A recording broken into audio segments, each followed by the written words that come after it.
What's up, everybody? Welcome back to the channel. Today we're going back to Game Theory, the full lore of Minecraft. Let's get right into it.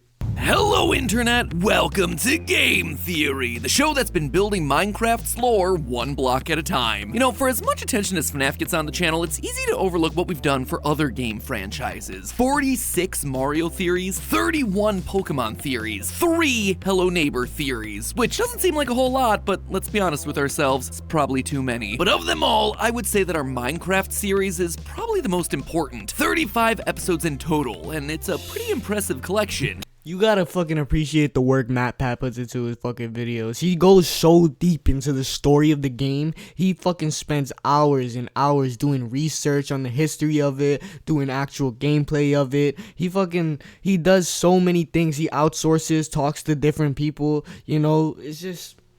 it's kind of sad that he's not gonna be doing too many of these theories anymore. So I just want to do a big shout out to his whole fucking career and him in general, because I've been watching him for so long, and to see he does fucking TV quality editing, and it's so professionally done, and it's so entertaining to watch, and it's no fucking wonder why he's so successful at what he does.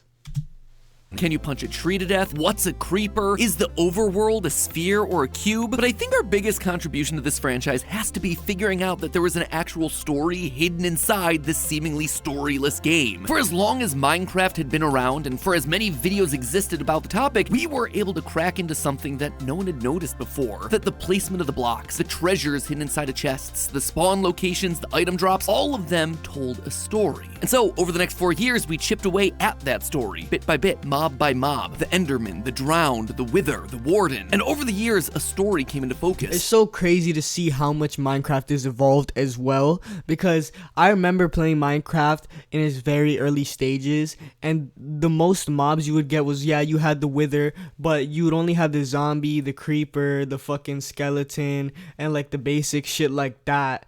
And then when you fucking went to the Nether, then you would see the pig shits. I don't know, I forgot what they're called, the pigmans, I think so. And then you would go to the end, and then you would see the fucking Ender Dragon, and you would see the Enderman. Bro, old Minecraft is undefeated. I swear, it truly is.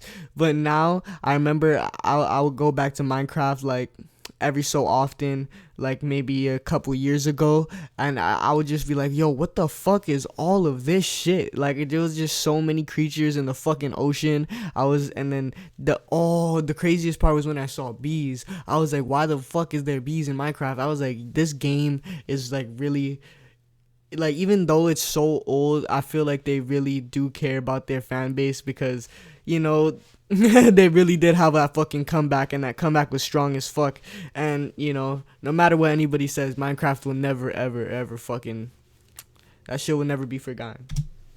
A story of an ancient civilization's rise and their tragic fall. A tale of hubris and excess. A tale that serves as a warning to us, the player, out here in the real world. Except there is just one problem. 35 theories, it's a lot to keep track of. And just like we often see with FNAF, I started seeing a number of comments over in the subreddit begging me to set the record straight. To make one up-to-date definitive resource compiling all of our theories into one coherent location. So I put all these theories onto the crafting table and enchanted them with efficiency 5 to turn those 35 theories into this one easy to digest 25-30 minute-ish video. Not exactly sure where it's gonna land. Anyway, the best Gulpcraft Legends, a game that only came out in April of last year but gave us a lot of lore to chew on. The overworld's in danger. The piglins have come from the Nether and are now invading the overworld. When the game puts the invasion down to greed, I have a suspicion that it's due to something else. I've never ever played those fucking games. I'm pretty sure there's a fucking lot of players who have gone through that. I've just never done it. I've never learned about the story. I've never learned about the lore at all. So I think this is a fucking good video for me to watch right now. Sure, the piglins are greedy for gold. We see that in vanilla Minecraft, and there is plenty of gold in Minecraft Legends, but the Nether isn't exactly low on that stuff. They don't use things like diamonds or iron or tools or armor. They just hoard all that in chests. They don't understand their real value. Instead, I believe they invaded the overworld because the Nether was in trouble. You see, the Nether used to be a cool and icy place. That's the only way for the basalt deltas to have formed. Basalt requires blue ice, the coldest ice imaginable to form, and for lava to flow next to it above a layer of soul soil, which means means that ice must have been naturally forming in the nether at one point. However, as we see in Legends, the piglins have Minecraft low-key is like, it's dumb, but it's kind of realistic. I remember when I learned you could, like, I think it was like water with lava or some shit, and it would turn to obsidian or concrete. One of the fucking things. I can't remember it, but I know that it's like a real reaction in real life when lava and water meets. It can turn into concrete or obsidian. I can't remember the fucking exact thing, but I know it turns it into some other shit. And I was talking to my teacher about it, and he was like, "Oh yeah, that's true." And I was like, "What the fuck?" And like, it's just pretty dope. I think it's cool the way that they have the different biomes as well. It does make it more realistic with the different plants, the different fucking animals and shit like that. Minecraft is fucking evolving. I mean, I can keep saying it. I'm gonna keep saying it, bro. It is not just a simple block game anymore. Even though that's what at its core, that's what it is. There is so many different other things that you can do with it. Industrialized. They have golden swords and armor, items that require gold ingots that can't be found naturally. They have to be smelted from nether gold ore or crafted using gold nuggets. This process in turn created greenhouse gases, causing the intense heating of the atmosphere down in the nether. And because the nether is also 2.5 times smaller than the overworld, less heat is needed to make all that ice melt and the water to ultimately run dry. This leaves the piglins looking for a new world that isn't a fiery wasteland to call their own, and so they look out to the overworld. This is where our first builder comes in. They're busy mining away in a normal Minecraft world, but are interrupted by 3 godlike beings called hosts, the caretakers of the overworld. They ask this mysterious builder to help save the overworld from the piglin threat. This is what the fuck I missed. To do the job. That's crazy as fuck. This is what I missed. I missed this fucking 4-eyed Squidward looking motherfucker, and this dude, this fucking guy, he looks like the fucking guy from Fantastic Four. Just with one eye, Cyclops. And then, I'm not talking about Cyclops from the X-Men, by the way. I'm just fucking saying. But, like, don't fucking call me out for that. I know the differences between my fucking, comic book characters. So, this is what was going on the whole time while I wasn't fucking paying attention to Minecraft. This was the crazy shit I haven't fucking experienced. Okay. Shout out to Mojang. I'm pretty sure. Is it Mojang? Yeah. Within this case, burn the flames of creation. The flames will call upon friends to fight by your side. This is the banner of courage. Raise it high, and this world will rise to your aid. With the right melodies from this loot, the LAs will gather your resources, Deep ass boy. keep them safe for you, and build whatever you need. Thanks to the LA and the hosts, this mysterious builder stops the piglin invasion and peace is restored to the overworld. All that remains of the conflict are broken nether portals scattered throughout the overworld, but it's still a bittersweet ending. The mobs that helped win the battle now have a taste for fighting. What's happening? How did they learn to fight? By watching our hero. This is what turns them into the violent mobs that we know in vanilla Minecraft. Even the villagers weren't immune to this effect. After being given the tools to fight, a group of them would continue to have anger within them once the war's over. They were dubbed the Illagers, and their existence proved that what was They're going through their Bully Maguire phase, bro. You can't fucking hate on them. meant to be a time of peace was actually cursed by the knowledge of violence and war. Thanks to the builder and their companions bringing peace, the hosts decide it's time to leave, There are endless worlds out there waiting to be explored. letting the builders be in charge of the world. So they begin to do what they did when the hosts first called them. They mine and they craft. They start a new civilization. They become the first of the ancient builders. And we see this on some of the pottery sherds from the Trails and Tales update. Pottery sherds in the real world tell us the story of past civilizations. And so sherds like Howl and Sheaf depict the earliest parts of the ancient builder society, where wolves were some of the first animals domesticated and wheat was one of the earliest and easiest crops to grow. However, this rapid growth is the beginning of the ancient builders' biggest problem: over-harvesting and depleting the world of its natural resources. They needed food, so they Yo, when you think about it, Minecraft could be like an allegory for human society, bro. When you think about it in your third eye, bro. So like, fucking humans started out, right? And they had those fucking shirts or whatever the fuck you was talking about. How it had like showed like depictions of their early society, just like how we had hieroglyphs and shit like that and like cave drawings. And then it's talking about how in early society the easiest things to grow were wheat, so they they basically lived off that to eat, and then they mined and they crafted shit, and they basically did everything by hand, and they domesticated dogs just like how they did back in the day. Like fucking, that was like one of the earliest animals to, I think that was like, was it the first animal to be domesticated? I don't fucking know, but now it's talking about how they're overusing their resources, and then they're taking more than they're giving back, and that's kind of like what's going on. Like, yeah, human society started out, and then we're doing all this shit, and we're just getting by, but now we're at a point where it's so excessive that we're just taking so much that it's actually damaging the place that we're living at. And yo,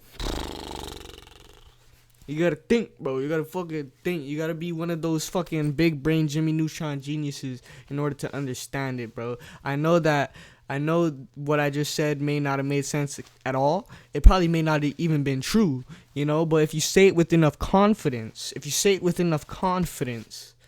someone out there is gonna believe it.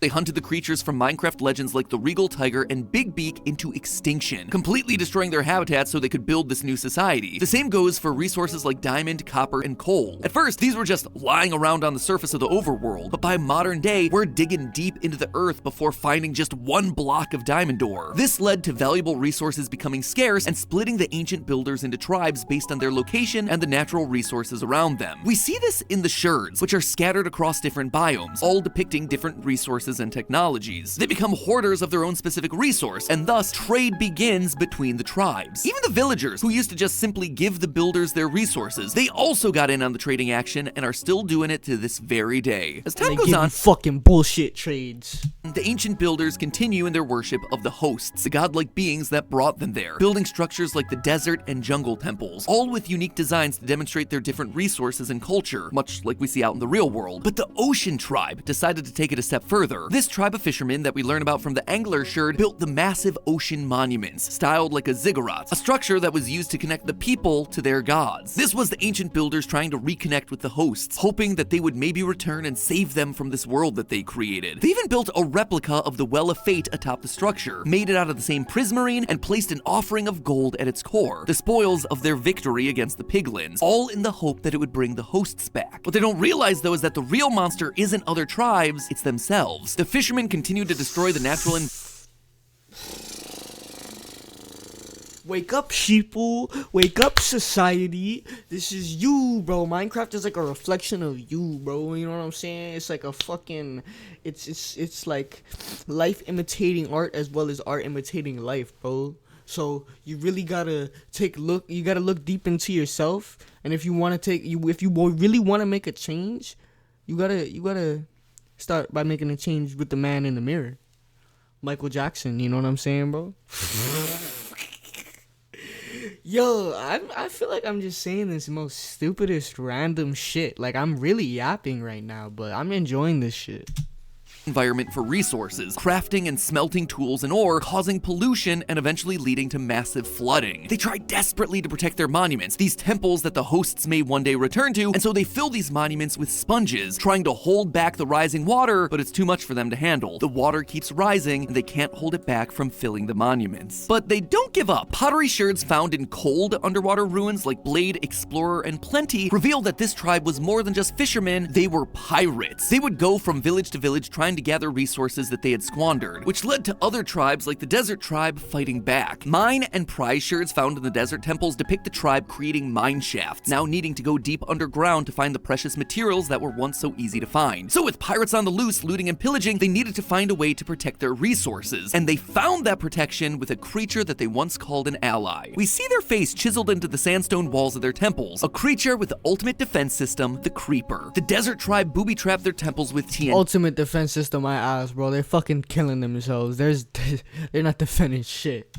Similar to how real-world pyramids use traps to scare away thieves, though not quite as explosive. If anyone tried to take their valued possessions, the TNT would be their last failsafe. No one was gonna mess with this tribe and get away with it. But the pirates were really only after one thing. Within the shipwrecks you find across the overworld, there are chests containing treasure maps. These maps can lead you to buried chests containing the Heart of the Sea. The Heart of the Sea, when crafted with 8 Nautilus shells, can create a conduit, an item capable of giving anyone in the area water-breathing night vision and haste. This was the ocean tribe's final hope of surviving the constantly rising water. And while the pirates looked for this treasure, the fishermen that stayed back home created the Guardians, machine bodyguards for their sacred temples as a last resort of protecting it. Given the state that we find the ocean monuments in vanilla Minecraft, we know that they weren't I remember seeing those fuckers when I was playing it, and I was like, what is this fucking, this is a monstrosity, it's a fucking abomination, it should have never ever been born, it should have died at birth, as Omni-Man said.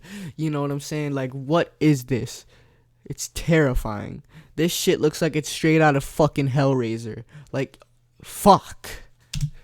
Successful. The pirates didn't find the treasure in time, and so the fishermen left behind in the monuments become trapped in water and transformed into the drowned, still carrying nautilus shells as well as tridents, ancient tools for fishing. They continue to stay by their monuments, never having their call for help answered by the hosts. All they have left are the Guardians, who still recognize their creators and don't attack. Sadly, the fishermen weren't the only tribe to be facing hardship. After seeing the devastation that the ocean tribe had caused to themselves in spite of their constant prayers, the desert tribe gave up on the hosts ever returning and took matters into their own hands. The desert temples depict the Ankh, a symbol of life. This is what the desert tribe dedicated their time and effort towards. Rather than waiting for the hosts to return, they wanted a way to preserve their lives and resurrect those who had already died. But how could they do that? Well, the builders were reminded of the spawners given to them by the hosts. These spawners could create mobs from nothing but stone and wood, but they required an energy source to fuel the flames of creation, and that fuel was lapis lazuli, and the only way they knew how to get it was from war, killing piglins. That's when the desert tribe realized something that ancient cultures in our own world used to believe, that lapis contains the souls of gods and monsters. This is what the ancient builders needed, and to get it, they needed to go to the home of the piglins That's to collect— just like the fucking Philosopher's Stone, bro.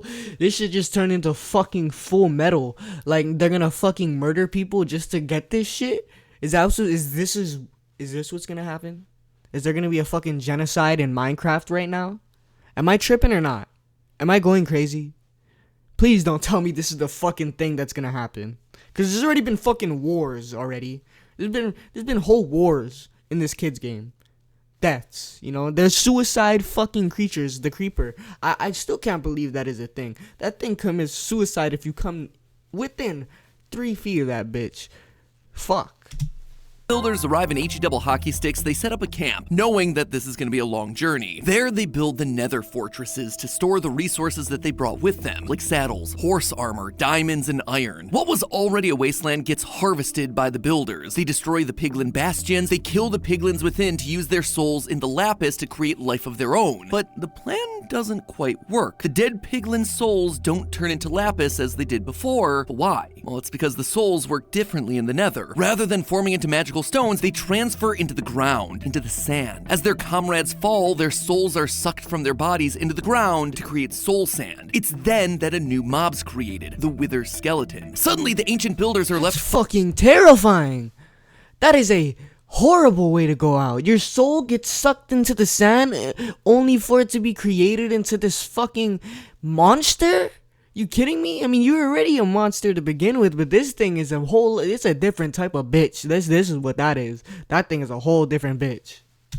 Fuck. Fighting against the bodies of their own fallen warriors, without souls but still clinging on to their purpose, defending what they had once built themselves. The ancient builders had not only sucked the land dry of its natural resources, but they also accidentally created mobs that made the already deadly landscape even more dangerous. They do eventually return to the overworld, and they come bearing riches, blaze rods, netherwart, ghast tears, all containing magical properties. And so the builders begin to brew potions, depicting the achievement in the brewer sherds. The ancient builders were now able to surpass their physical abilities. They could be faster, they could resist lava, they could even regenerate themselves. The only thing they hadn't conquered yet was death itself. And so, equipped with soul sand and a bunch of wither skulls, they press on with their experiments. They combine the life-giving soul sand with the wither skeleton heads of their fallen comrades, carving its face into the red sandstone walls and depicting their worship to it on sherds. They could take care of themselves, and now armed with the knowledge to create life itself, they thought that they had finally done what the gods could not all those years ago: protect the overworld. As they placed the final head, there was a flash of light and a roar. The Wither was born. But despite their success, their hubris would ultimately be their downfall. The Wither was uncontrollable. It destroyed the cities that they'd created, leaving nothing in its wake. Not even the other tribes were safe. The destruction was like nothing ancient builders had ever seen before. And so they did the only thing that they could do. They ran. They ran deep underground, where the Wither's blasts would meet more resistance from the stone and deep slate. But their persistence never never wavered. They would have to find a way to fix this. They would be able to return to the overworld. They had to make this right, no matter the cost.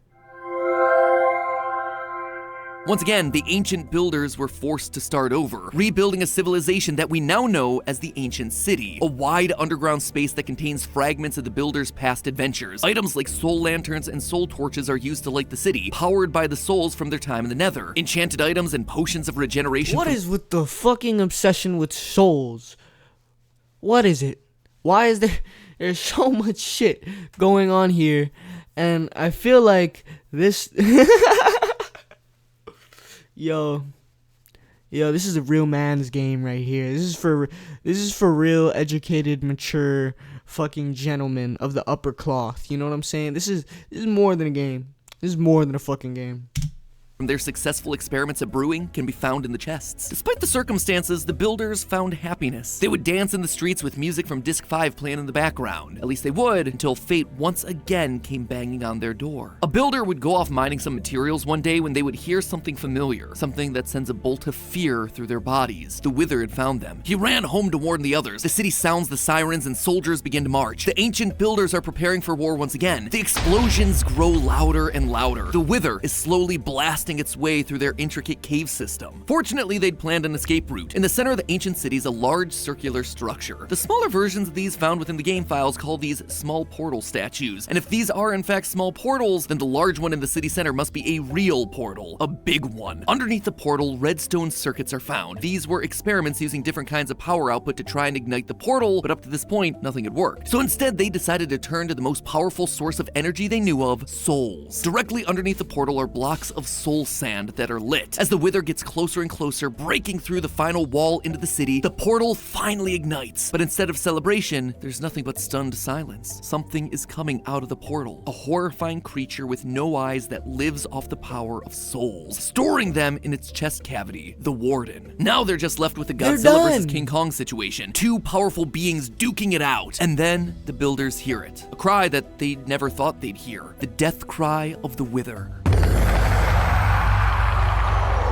Builders are stunned. The Wither, this thing that caused them to lose everything, is now gone, and their music disc 5 happened to record the entire event. This is a cause for celebration. The builders begin to start the party, only for the Warden to turn its attention to them. That's just what I was thinking. I was like, what do you think the fucking shit's gonna do when it's done killing the Wither?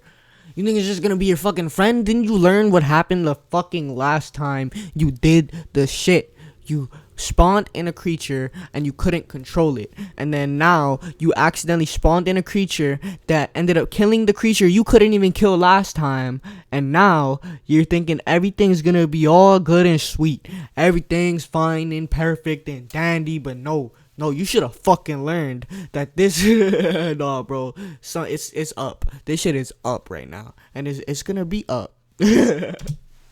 Sound, and so it starts to attack anything that makes a noise. With each death, a new block forms, the Skulk, a sentient block that uses the power of souls from fallen mobs to spread across the other blocks. Once again, the builders' lives are in danger, but after all they've been through, they just don't have the energy to run anymore. Instead, they try to live in harmony with the Warden. They do what they can to deaden the noises by placing carpets or wool blocks all over the city, but in the end, it's no good. Each opening of a chest would send the Warden into a rampage. This is no way to live, and so the ancient builders try to leave their home one final time. They continue deeper into the caves, somewhere that not even the Warden could find them, though they needed something strong enough to hold it back if it ever tried to invade, and so the builders created strongholds, a place fortified so as to protect it against attack. The ancient builders made winding pathways and hidden doors so they could escape the Warden should it ever break in, and the builders made one final attempt at escape. One last portal that this time would have to work, the End Portal. The builders bid farewell to the overworld and jump in, not knowing what might be waiting for them on the other side, and also unsure if they'd ever be able to return.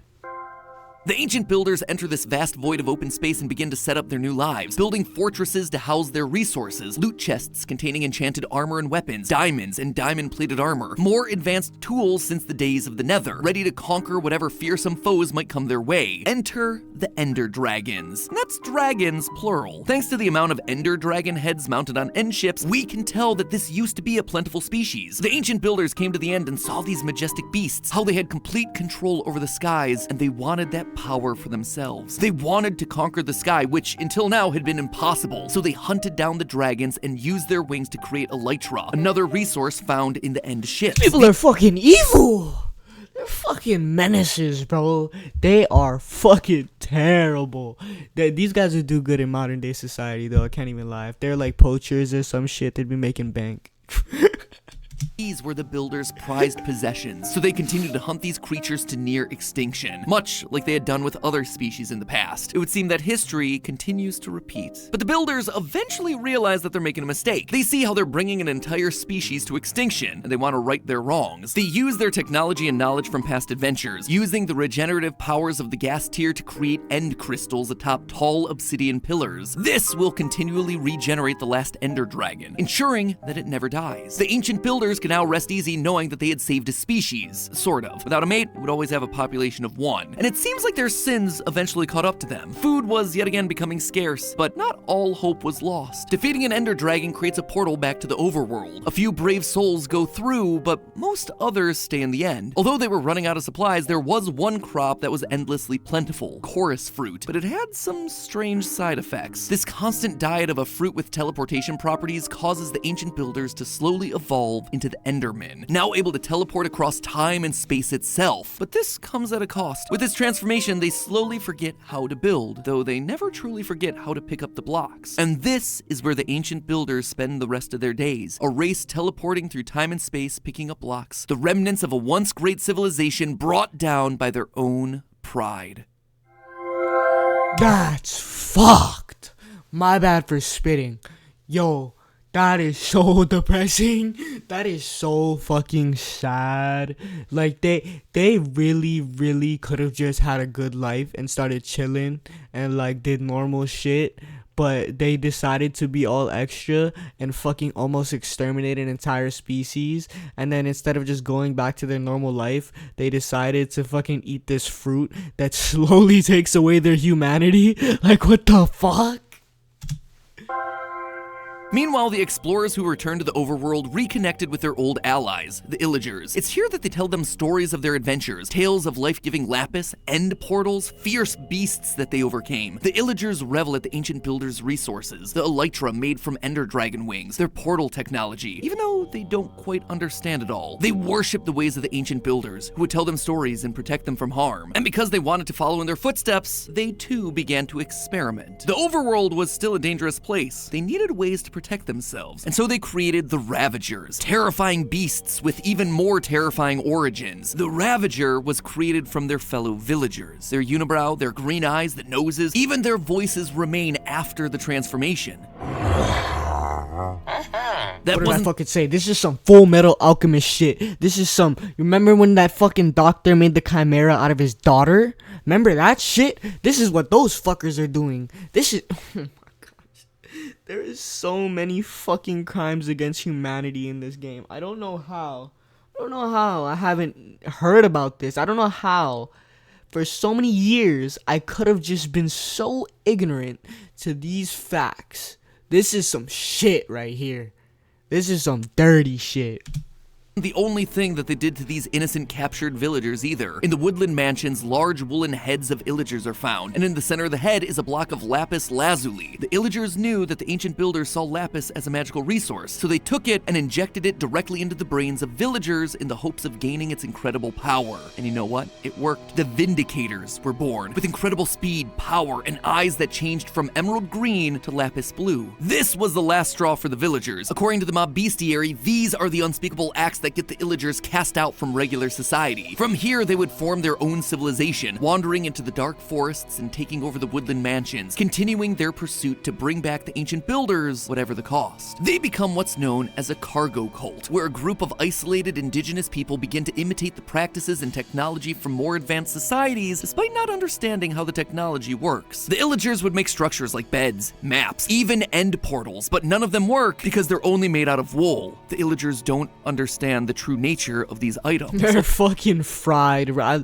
mean, you gotta give them an A for effort and shit like that, but they tried to make an end portal out of wool.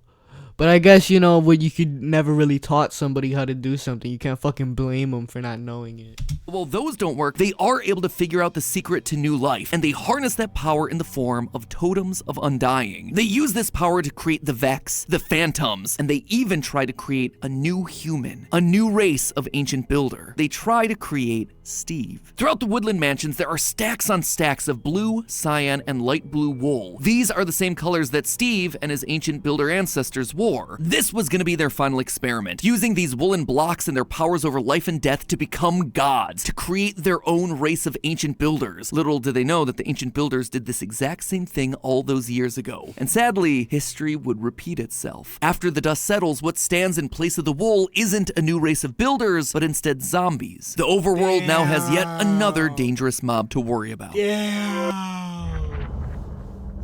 This game, you're not. And thus ends the story of the ancient builders and their influence on the overworld, a land that now lies in ruin, a shell of its former self. And yet despite everything, hope isn't lost. With the ancient builders gone, the overworld has had a chance to heal. There's no one left to overharvest resources, and so nature begins to return, with the structures built by this ancient race descending into the earth, reclaimed by nature, biomes becoming more diverse. That is, until you show up. The builders' desire for overharvesting resources and creating life continue through their descendants, you. Now we spend our time deforesting so we can have a nicer new house, gutting the ground of whatever resources are left and killing whatever we see, whether it's hostile It's all too true.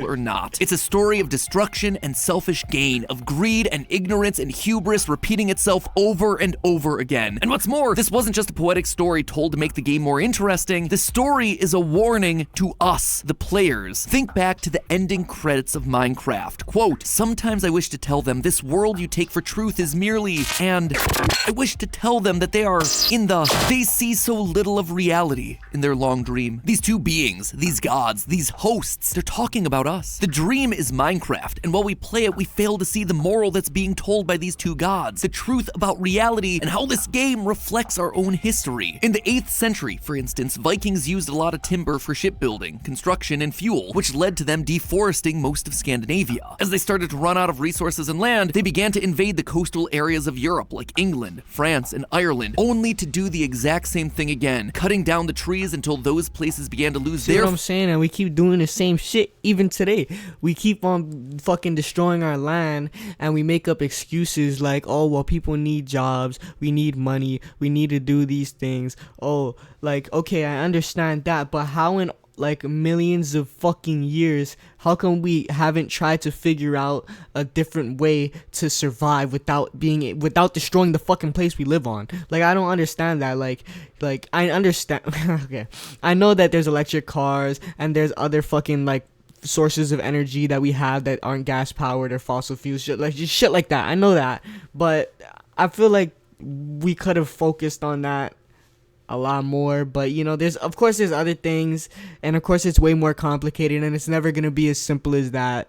But you know, it just trips me out sometimes, like how we take the money over actual fucking life and well-being most of the time.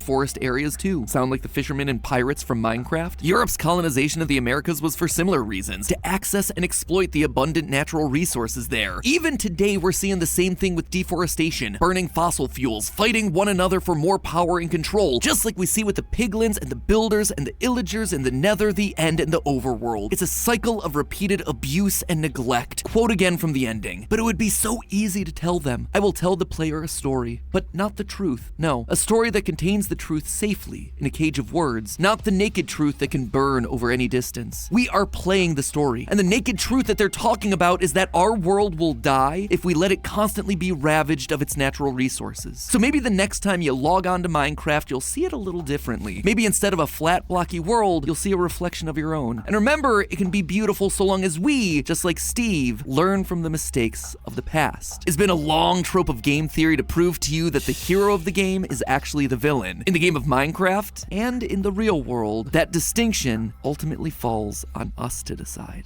But hey, that's just a theory. A game theory. Thanks for watching. Yo, this is why I fucking love MatPat.